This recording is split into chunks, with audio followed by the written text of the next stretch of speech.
industry. Secretary of State Mike Pompeo calling it an act of war.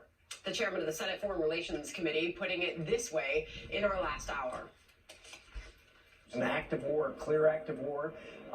The vehicles that were used were war vehicles. There's no question who did this. I think that point is behind us. This was a serious act of pushing the envelope about as far as it can be pushed without having kinetic response. Senator Risch from Idaho last hour. Here's Rich Edson this hour from the State Department. Rich, hello.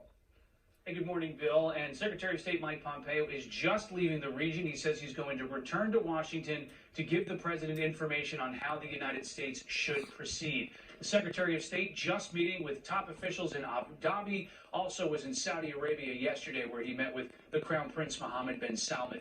The Secretary says the U.S. and its regional allies have determined who is behind this weekend's attack on Saudi oil infrastructure.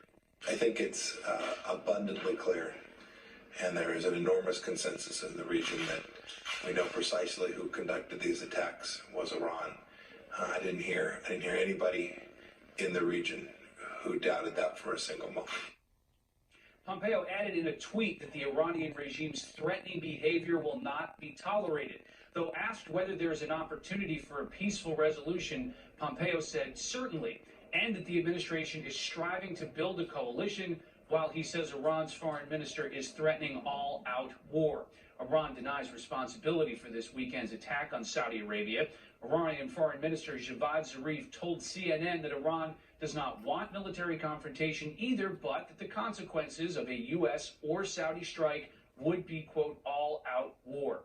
Iran also says it refuses to negotiate with the United States unless the Trump administration withdraws the sanctions it implemented against Iran after the president withdrew from the Iran nuclear agreement last year.